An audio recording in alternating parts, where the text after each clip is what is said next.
Hello everyone, welcome back for another episode of You Like That Extra. You're joined with me, my name is Adam, and I am one half of You Like That Extra. My name's Jack, I am the other half of You Like That Extra. And guys, we are here once again off our week break that felt like 1,000 years, but we've returned.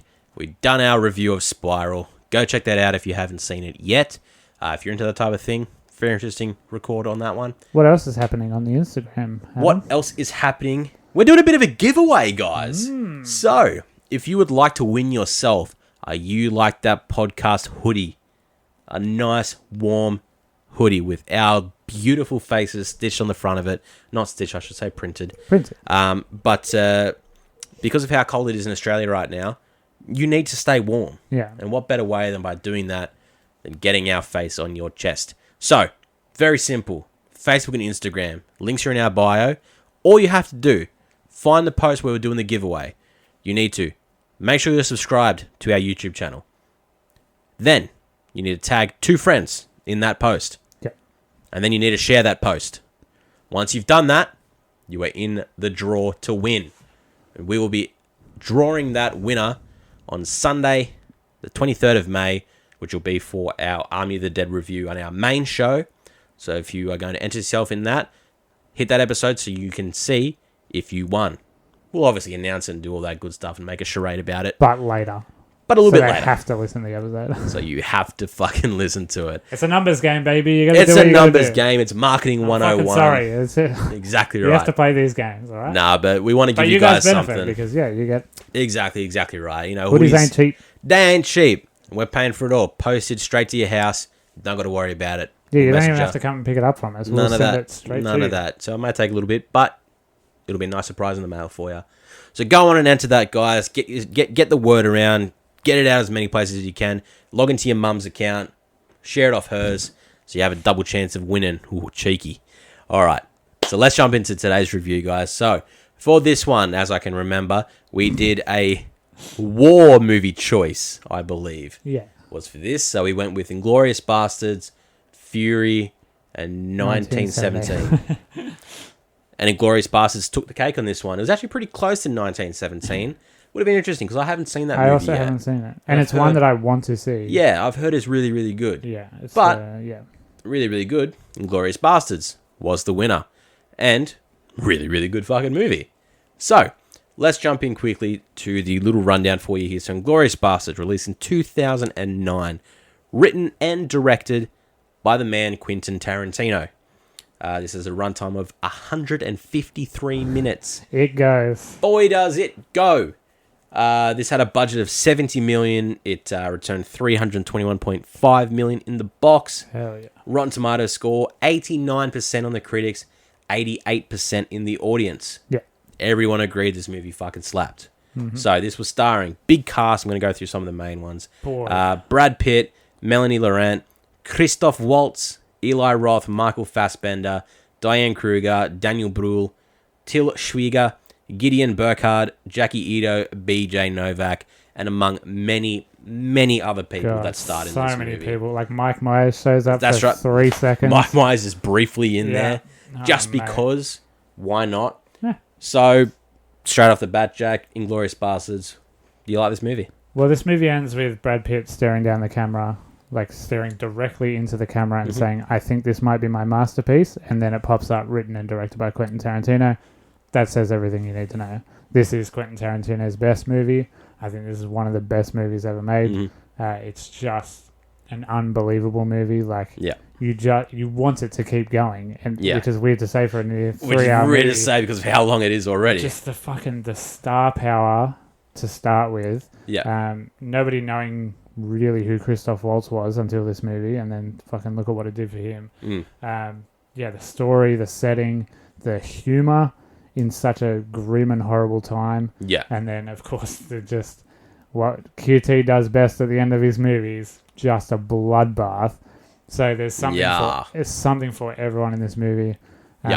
It's so much funnier than I remembered. Yeah. Like, it's a lot funnier than I remembered. And God, it's just so good. Yeah. It's just such a fucking good movie. It really is. Good Lord. I fully agree. This is one of my favorite Tarantino films. It's up the top for me in terms of everything that he's done. it's 100%. It's for a movie being as long as it is.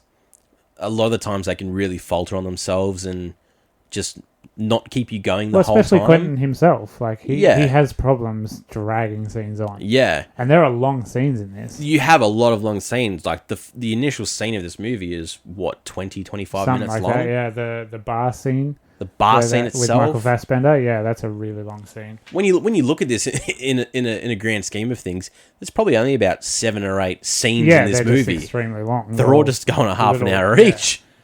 Yeah, I kind of love that. Yeah, but because it really gets you in with the characters. It's the smart thing with this movie. It really works in this movie. There's a lot going on, but then in some there's not a lot going on, but there is a lot going on. You were saying before, like, you only really remember the first half of this movie, and I agreed with you. Like, I couldn't remember what the main storyline was. Yeah. And that sounds like an insult. That's just me being a dumb cunt. I haven't watched it in a while. Yeah. But I couldn't remember that this movie is about killing Hitler in a cinema. Yeah. And the reason that they go to that cinema is because, you know, the lead of the movie works for Joseph Goebbels, and he is quite infatuated with the lady who runs the cinema. Yeah. But that ties around to the start, and everyone knows everyone in that Quentin Tarantino way. Yeah. But yeah, the main storyline is we're going to hire this team, the Bastards, who are known for very effective Nazi killing. We are known for killing Nazis. Yeah. And they're going to hire them to help kill Hitler in a theater. And then, of course, because it's Quentin Tarantino, they're going to make a movie about it. Yeah, of course. Because, of course, Quentin Tarantino, he loves the movie. Yeah. He fucking loves the movies. He's one of us. So, yeah, it's quite a... Yeah, we'll say it. I'll say it's quite a simple story. Yeah. But just because it's so long and there's so many characters and so many massive star actors... Yeah. It's not a forgettable movie, but you really have to be on the ball and... Yeah. And you'll just be like, you remember all the war stuff at the beginning with the Bastards. Yeah. And then the movie stuff at the end, but you're like, oh, what happened in the middle, you know? So, yeah. That first scene is so fucking good, dude. Christoph Waltz, he's so menacingly charming. It's one of my most memorable, cinematic moments that I'll always remember the whole thing. And it was where I first started to, impersonate Christoph Waltz was always just doing the one scene. Yeah, and it's just... weaponizing charisma. Yeah. He's the nicest man. He's presenting himself as the nicest man in the world. But what he's saying is so despicable and so horrific that you get this sinister feeling. Even though he's got this massive cheesy smile and he's asking for a glass of milk and he's sipping it like a sippy cup and it's just he's just this humble, nice little guy. But then he starts talking about what he's done. And what he does for work. He's just like it's boring paperwork, but it's these atrocities he's committed. Yeah. You know, but Christoph Waltz is just I always thought of this as Brad Pitt's movie, but it's Christoph Waltz movie, comfortably. 100%. But my favourite part of this movie is still Brad Pitt, because I'm just a fucking sucker for him. Yeah, and just the way that he is in this movie, it's so out there, and it's just so crazy. Where did he get that accent? Exactly. The character. How did he build this character? How did he think that this is how some American soldier would be in the German war? and recruiting people, the accent to be chosen, and just the mindset that he was in to be this character. It's just so crazy, but for me it's one of his highlights as an actor. I think it's his character. Probably next to Fight Club, probably my favorite Pitt performance, because it's just when he says, "And I want my scalps," and he steps in front of his mark. Yeah. And then it focuses in on him. It's so funny. It's almost like he's looking down the camera, which he literally does at the end. Yeah. Yeah. And then he's just he's got because there's a lot of Europeans in this movie, and it's set in Germany, and you make the point about this is what Americans are like. They just steamroll in and all this so bravado, and it's just and he's just well, my way is the right way, so we're doing it my way, and I'm the leader, and even though you're the spy and you know everyone in the fucking German army, it's my way, and I'm doing it, and we're doing this. Yeah. And he's doing it with this accent, and he's not scary at all, but even though with his his scar and stuff, you're oh, he's probably, a very violent man. Yeah, he's done some shit. He's you don't see him commit a lot of violence. Nah, not a lot. He orchestrates it. Yeah. He's pulling the strings. He knows what he's doing. He knows what has to happen, what has to get done. Yeah, and oh god, he's just so good. He's so good. He's so fucking funny.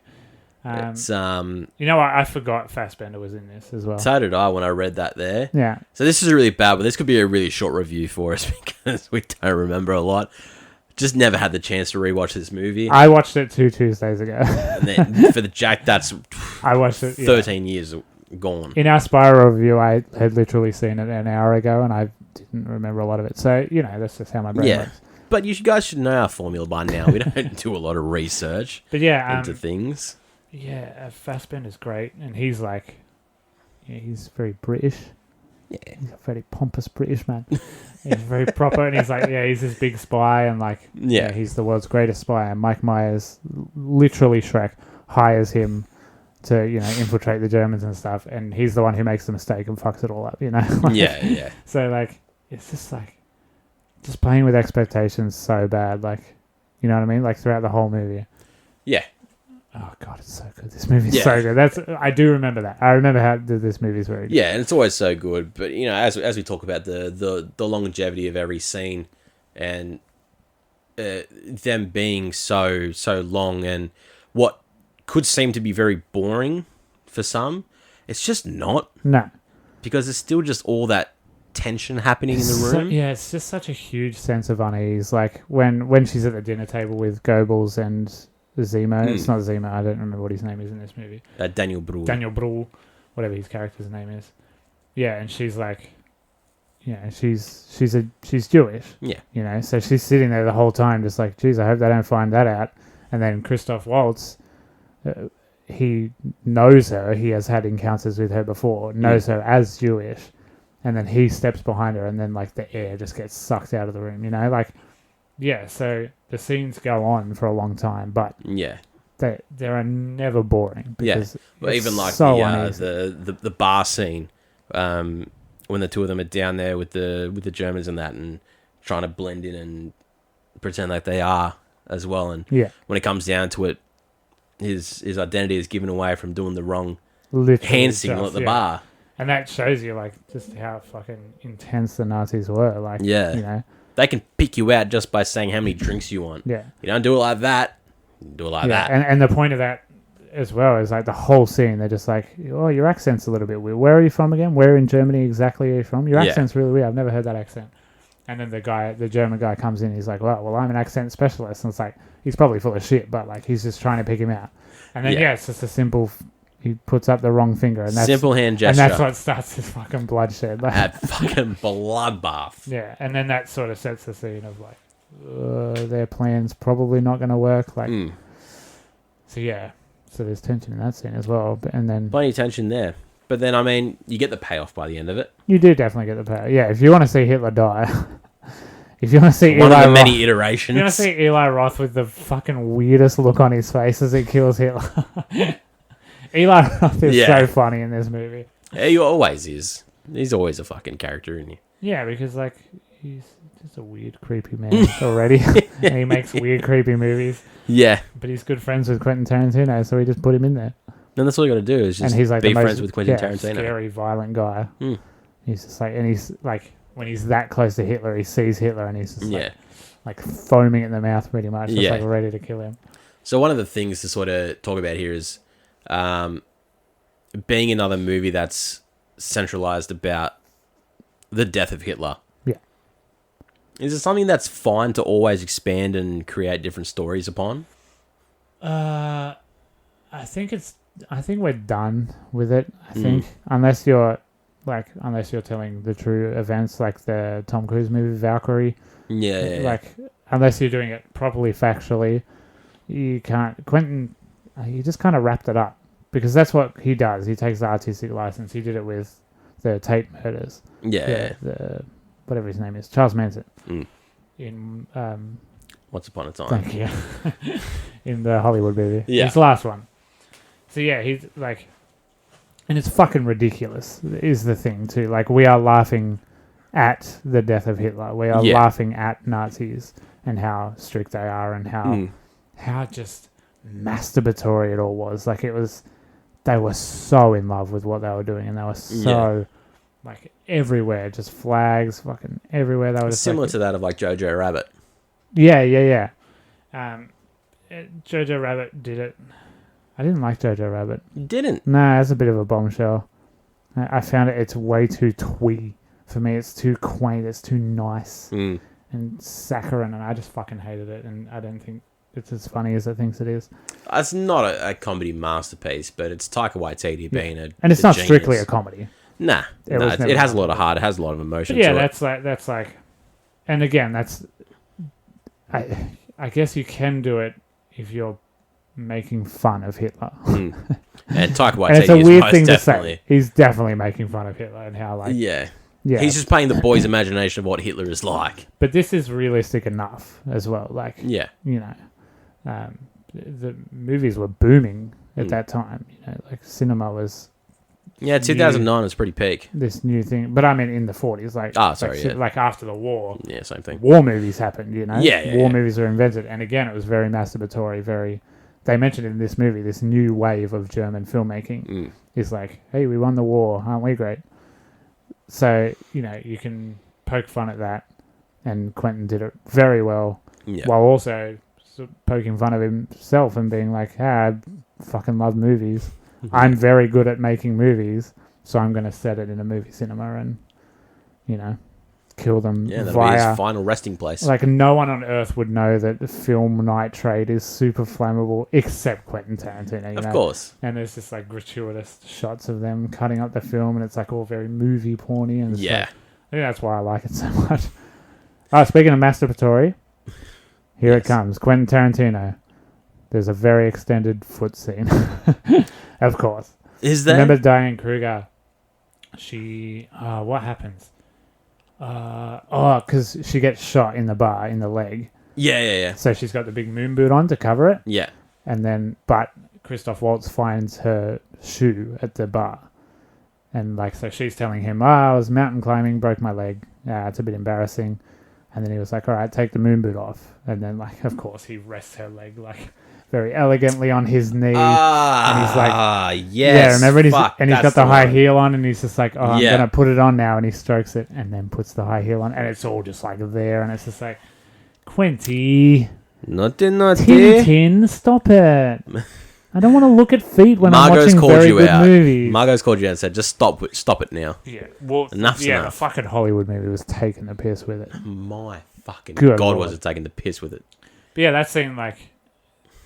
It's very tense, again, because it's Christoph Waltz, but you are very aware that you're watching a man who very famously likes feet shoot a foot for 20 minutes. Very gratuitously. And it takes you right out of the movie. But that's the only fault. Like, if like, Quentin Tarantino wasn't a sex pest, that wouldn't matter that much. Yeah, which is terrible for how ugly the motherfucker is as well. Oh, yeah, it's unfortunate. Because he's just such an ugly-looking guy. Sorry, Quentin. I think that's why that's all he can get is like, look, I know none of you are going to fuck me or anything. Yeah. Can I at least just, can I just look at shoot your feet? feet? Yeah. Just... Also, his name's Quentin. I'm sorry to any Quentins listening. The Tarantino part is great. Tarantino's cool, man. Quentin, cool. though. Yeah, fucking Quentin. That's a tough sell. That's a tough sell. You can't be screaming that out in bed. I'm sorry, ladies. you while you're sitting at home listening to this, just moan Quentin's name and you tell me if that's working for you or not. But going back to Hitler, like, you have to portray him. You can't portray him as who he actually was because he was just a pretty boring bloke who just just had a lot of power. Yeah, and he just pussied out at the end and killed himself like a fucking baby. That we think. Yeah, conspiracy. But yeah, they show him at the beginning. He's like a snivelly, whinging baby. He's like screaming and crying. That's that famous scene. Yeah. And then they show him in the movie, and he's doing this really ugly, obnoxious laugh, and he's like, like they're really taking the piss with him. And I think, to answer your question from 18 minutes ago, you can take artistic license with ending Nazism or killing Hitler, but it has to be to such an extreme where it's funny. I think it has to be funny. Yeah, no, that's fair. Like, if you make a Liam Neeson movie where he, I don't know, wears cheap to shoot movies in, like Vancouver, Canada, and for some reason Hitler's there, and they have a big fight on the back of a log truck, you know? I'm just making a Liam Neeson movie. There you go, Liam. That's yours. It's all yours. Yeah, if you make that one in before and you it's stop all doing your action serious, and then movies. like he punches Hitler off, and then like it slowly pans out, and the side of the truck, a big American flag comes down. You know, like you can't do that because then you're just like, Fuck.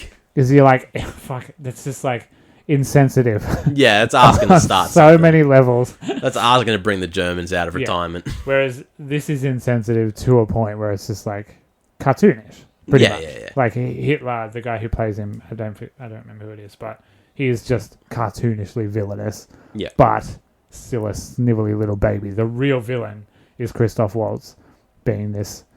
Yeah. And that's why he's so scary, is because he's just so charming and so electric. Very Like, good. if he came up and sat down and started talking to you, you would just be magnetized to him. I'd love to have a conversation with that man. Yeah. And even as that character, because you're just like, oh my God, it's just like, he knows something and he's probably going to kill me, but also just like, man, he can talk. Like, he's really passionate about whatever he's saying. Yeah. So yeah, it's Christoph Waltz movie. It is hands Christoph down. Waltz movie. It's Brad Pitt, but Christoph Waltz is the one you're here for. Yeah, come on. You'll love that scene forever. Can't believe BJ Novak survives as well. Pre The Office? No, it might have been during The Office. Yeah, it would have been during The Office.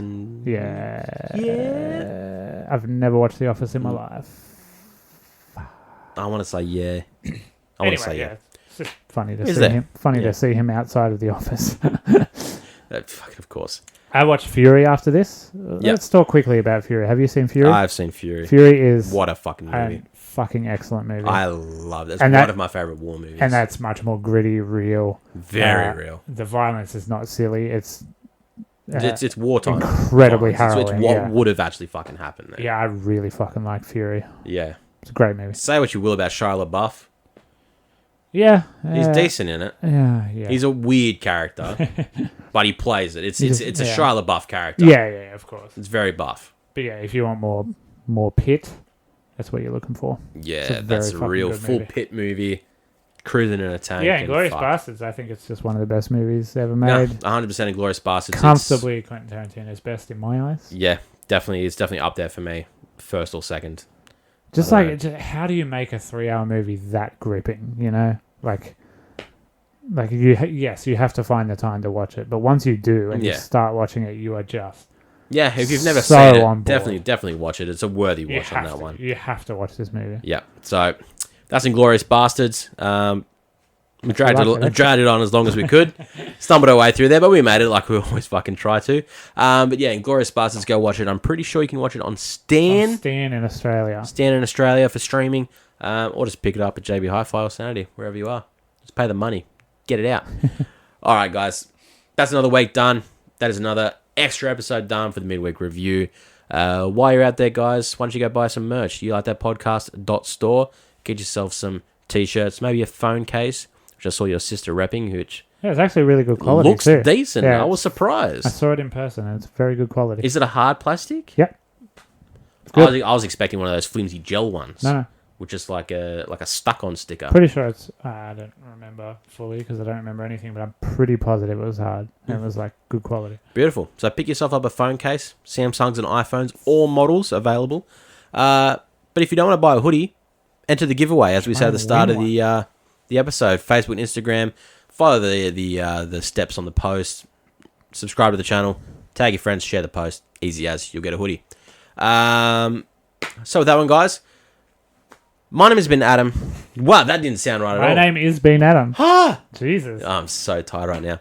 My name is Adam, and I have been one half of You Like That Extra. My name is Jack, and I have been the other half of You Like That Extra. See how easy that was? Fuck you, man. We'll see you next week, guys.